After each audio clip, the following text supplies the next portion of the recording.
Allah, what will I do now? I cannot control the plane at all. What will happen to all the schools and colleges and small children below? স্বপ্ন ছিল আকাশে জয় করার, দায়িত্ব ছিল দেশ মাতৃকা রক্ষায় আকাশে উড়বার। সেই স্বপ্ন আর দায়িত্বকে হৃদয়ে ধারণ করেই এগিয়ে চলছিলেন ফ্লাইট লেফটেন্যান্ট তৌকির ইসলাম সাগর। কিন্তু জল করতে না করতে নিভে গেল তারাটি। নিয়মিত প্রশিক্ষণ চলাকালে দুর্ঘটনায় প্রাণ হারালেন দেশের এই পাইলট। রেখে গেলেন অগণিত মানুষের ভালোবাসা, গর্ব এবং শূন্যতার দীর্ঘশ্বাস। মাত্র 27 বছর বয়সে এমন বিদায় যেন কোনোভাবেই মেনে নিতে পারছেন না পরিবার, সহকর্মী, শিক্ষক, বন্ধুবান্ধব, এমনকি পুরো জাতি।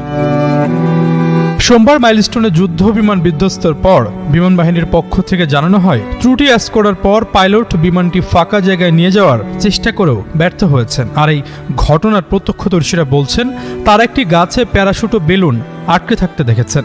এরপরে তারা ধারণা করেন পাইলট বেঁচে থাকতে পারেন, কারণ যেখানে বিমান বিধ্বস্ত হয়ে আগুন জ্বলছিল সেখান থেকে কিছুটা দূরে প্যারাশুটে আটকে থাকা গাছটির অবস্থান। শেষ পর্যন্ত পাইলটকে উদ্ধার করা হয় ঘটনাস্থলের কিছুটা দূরে থাকা একটি ভবন থেকে।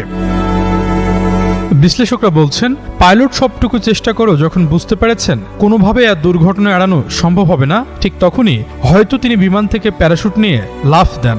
লাফ দেওয়ার পর প্যারাশুট গাছে আটকে যাওয়ায় সঠিকভাবে নিচে নামতে তিনিও ব্যর্থ হন। অর্থাৎ প্যারাশুট যেহেতু গাছে আটকানো, এর মানে তিনি বিমান থেকে লাফ দিয়েছিলেন। এদিকে উত্তরার মাইলস্টোন স্কুল অ্যান্ড কলেজে নেই চিরচেনা পরিবেশ। সাজানো গোছানো ক্যাম্পাসের একাংশ যেন পরিণত হয়েছে ধ্বংসস্তূপে।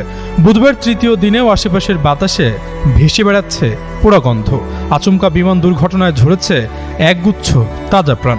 নেই কোনো কোলাহল, হই হুল্লোড়। প্রধান ফটক বন্ধ থাকলেও বাইরে উৎসুক জনতার ভিড়। বেড়া